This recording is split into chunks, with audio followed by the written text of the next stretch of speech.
Welcome back, everybody. Thank you for watching another video. So I just got back from attending my first Overland Expo, and that was Overland Expo 2021 West.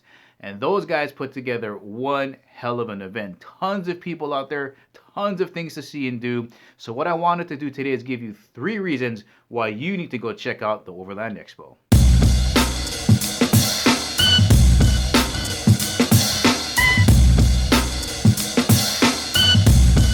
All right, reason number 1, this beautiful, overwhelming feeling of community in the overlanding outdoor community. If you are into any of those things, this is where you want to be, especially in this camping area right here. Now, you can get passes a few different ways. You can buy a day pass where you just park and you go in, but you don't have access to the camping area. You can buy a multi-day pass where I believe you do get camping, and then there's the Overland Experience where you get a whole bunch of other stuff as well as access to the camping area. Now, you can stay in Flagstaff. It's not too far away. They do run shuttles back and forth. They are dog friendly. Tons of people have their dogs out there. They do have showers available. They have porta potties available, but you really want to try to take care of that on your own because this area is packed. It's festival style camping. You are wedged in there. I was staying right on the edge right here in this corner. And you're close. You're very, very close to your neighbors in here. And I absolutely loved it. The kind of conversations I had for the brief amount of time I was there were great. The area that I was in, there was a cargo van, a converted cargo van. There was a Chevy Express conversion with looked like a 4x4 conversion done by Quigley. The gentleman to my left had a LS400 with a roof tent on the roof, rooftop tent. And then the person to my right had a nimble overlanding vehicle, and those things are large and they cost money. But the conversations that I had with the people that were just around me and talking to people going down this really long corridor here, everybody was just in a great mood and the conversations were great. And if you're into the overlanding outdoor types of activities, you really want to try to stay in this area. But just a really good vibe all the way around. All right, number 2, the available amount of consolidated information at the expo is priceless.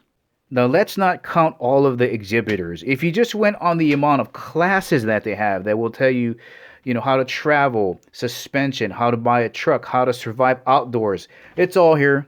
They have so many different classes that you can attend both on Friday and Saturday. It's really valuable. I wish I had the time just to sit and attend some of these classes, but I was too busy trying to figure out exactly what platform I might want for my overlanding vehicle. And that actually is the main reason I went. Now, I did do a review for 4-wheel campers on their Project M Topper. If you haven't seen that review, I'll leave a link for it right up here. And I'm pretty much sold on these guys. So whether I go with a slide-in or a topper or whatever from 4-wheel campers, I like that platform because it enables you to keep your 4-wheel capability or your 4x4 capability, your ground clearance, and still provide you with a lot of the comforts that some of the trailers and RVs have. RVs for me are totally off the board. Those things really limit the amount of places you can go because they're so long. And a lot of them are just really built like rubbish. So what I really wanted to do was get into some trailers, see what some teardrop trailers might look like, some rooftop tents, and some van conversions. And man, there are some companies out there that I realize, man, those van conversions are super high quality.